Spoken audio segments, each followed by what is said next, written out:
All right, welcome everybody. Joining me today is Jessica Donelson. Jessica, if you don't know, is the director of our digital services here at Uproar PR. Prior to joining us in 2018, she led social media for SeaWorld Parks and Entertainment. And in her current role, she manages our team of 6 digital professionals and running campaigns for our clients. So I want to welcome Jessica today.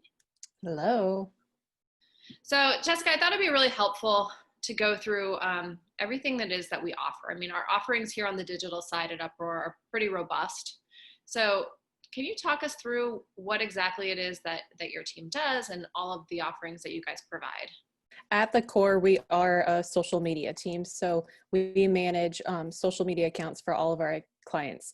And what that really entails is content creation, as people would suspect, as well as community management. So one of the big things I like to call out about community management is it's both reactive and proactive. So we're in the client accounts every single day answering comments, questions, and really generating that positive rapport between our clients and their captured audience.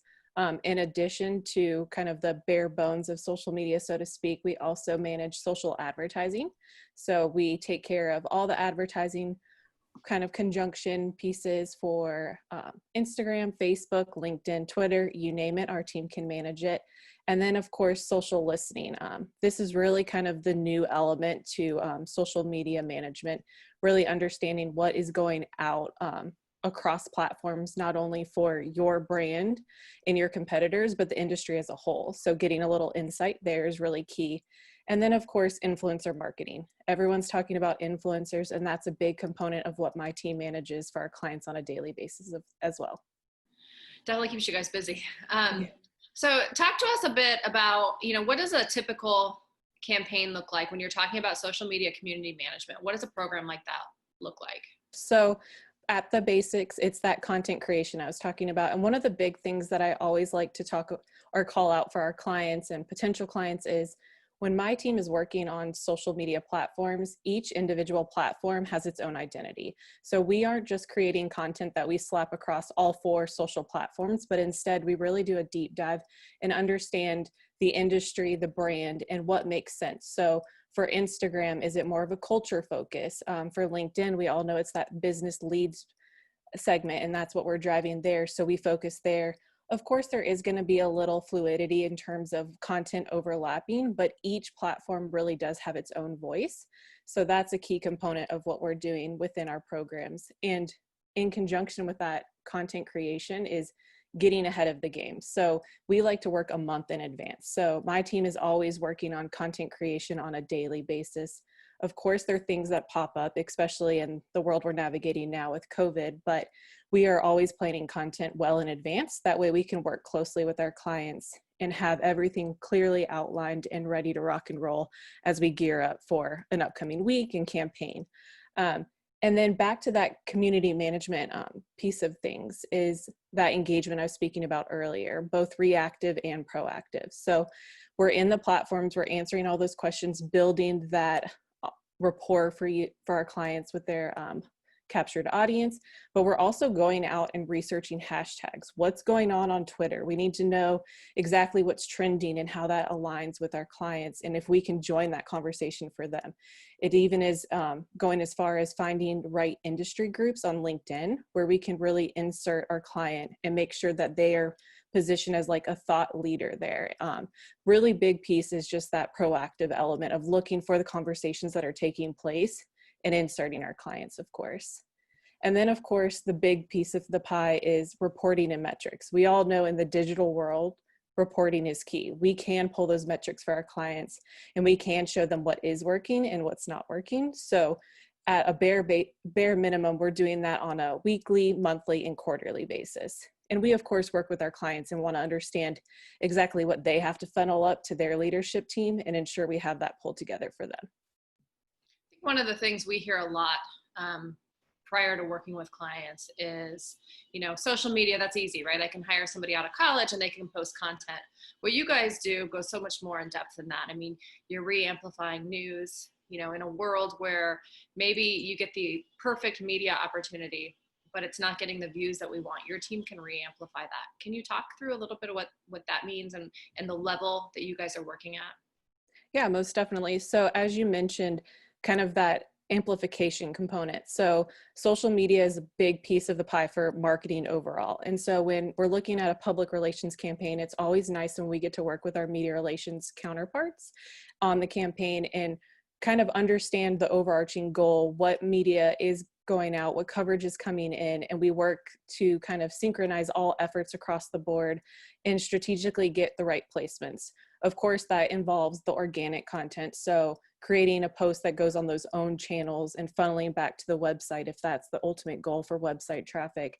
And then beyond that, it's even like executive amplification. So we always work with our clients to understand their executive team's social presence as well. So are they sharing the news? We all know within your brand, your staff is your biggest cheerleader. So are they making sure that they're sharing the news and really kind of behind the brand and making sure overall awareness? And then of course, digital advertising.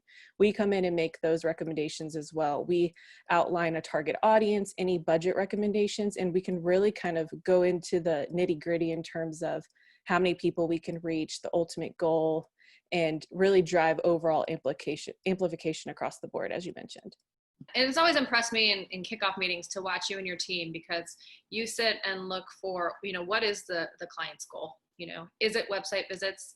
Is it brand awareness? And then you're able to transition your campaigns to make sure that it's tailored for them as well. So, I think what your team does just is at such a high level, and it's pretty influential. It is fun when you're in a kickoff meeting and you hear those overarching goals of, I want to drive more website traffic. And then you're able to jump in and showcase, well, this is how we can do that. But in addition to driving website traffic, I can grow your captured audience as well with these digital ads. So it's kind of compounds and showcasing really the kind of full length or full spectrum of what we can do from a digital aspect. So I know this listening tool that we're doing right now. We've been doing it for a little while, but clients seem to be very interested in it. Can you talk us through what that listening tool looks like and what sort of data you're able to capture for clients? Yes, of course. So as I mentioned, the listening tool has kind of been in our arsenal for a while, but of course with COVID and the world we're living in now, it's becoming much more important and a big kind of component for our clients overall. So the listening tool at like a high level really just pulls in your social noise. So it's understanding really what's going on online across social media platforms as well as online publications, and it's pulling in all this data. What my team's able to do is create a query specific for the clients and their overarching goal. So as I mentioned, right now we're using it a lot for COVID. So it's gauging overall sentiment for a brand as states are starting to reopen. Is it smart for your business to reopen and get kind of a taste of what the general consumer is thinking or towards a reopening? So it kind of helps you make those overarching decisions for your brand. It's great for kind of analyzing your competitors as well. So if you're making the decision to wait a couple more weeks to reopen, what is that? What is the social noise around your competitors who might have said day one, we're ready to rock and roll, and those different amplifications. Outside of COVID specifically, it's really good just to see what's happening for your industry. So we can look at overall industry trends. So what conversations are taking place that your brand isn't a part of, and how do we get you included in those conversations? One of my favorite features of the listening tool is the word cloud.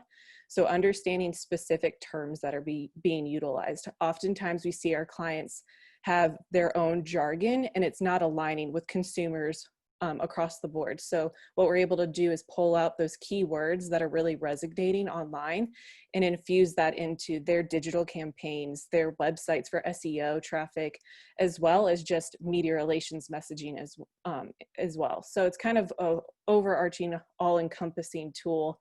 And then of course, for the fun things, once we're back to the normal grind, so to speak, campaigns, when we're launching new products, specific campaigns, we can gauge overall performance as well digitally through our listening tool, kind of see what the sentiment is around a new product launch, if there's any holes in our messaging where consumers might be a little confused, and we can make that adjustment quickly in order to eliminate any downward trends for sales, anything along those lines as well. That's great. Yeah, it definitely, works for their entire marketing campaign, which is really awesome. So let's switch a little bit to influencers. For anybody who's been in the marketing or PR world for 5 years or more, influencers is still a fairly new campaign component, if you will.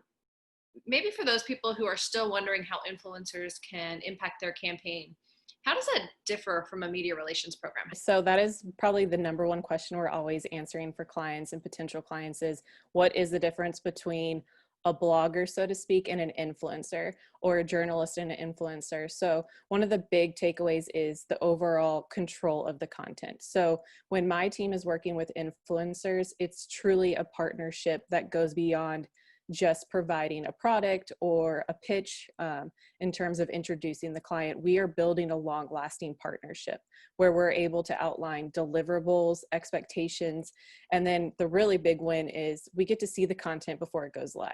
That's one of the biggest takeaways that I always reiterate for our clients and potential clients is we have that ultimate control of what an influencer is sharing. Of course, the big caveat is we're not taking away any creative liberty for an influencer because that's key for the campaign.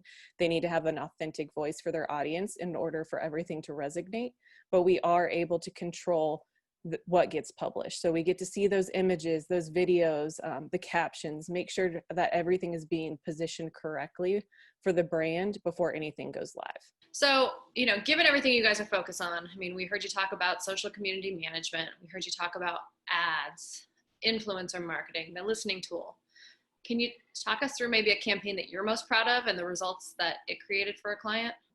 We get to touch so many different clients, so it is kind of hard to choose, but I will say within the recent world that we're all in, we're seeing a lot of companies have to kind of flip the switch and change direction, especially from a retail standpoint, and not being able to have consumers come to them and switching everything online. So one of our recent campaigns that we were able to launch was with a client in overall blueberry sales. So it was super exciting, kind of boots on the ground with this client, and we were able to jump in and kind of revitalize their social landscape. So they did have social channels, they were not active. So the big piece of this pie, so to speak, was revitalizing their social presence and really bringing it back to life. And then of course, introducing social advertising and driving website traffic and overall sales for them online.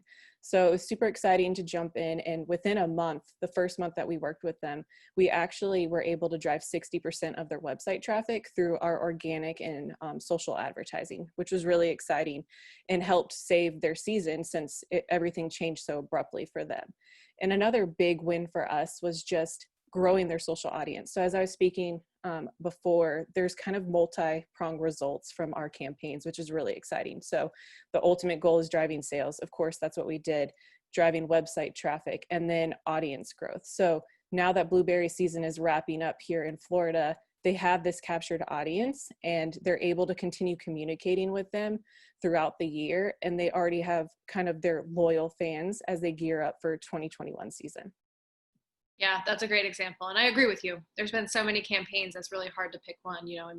I can think of a national consumer product who told us they saw an increase of 500% sales through just what the digital team was working on, let alone the media relations team. So kudos to you and your team. Yes. Great. Well, thank you for taking the time today. I really appreciate it, giving us the 101 on digital media and what you guys are doing with your team. So thank you. No problem. It's always fun to talk digital. All right. Thanks, Jessica.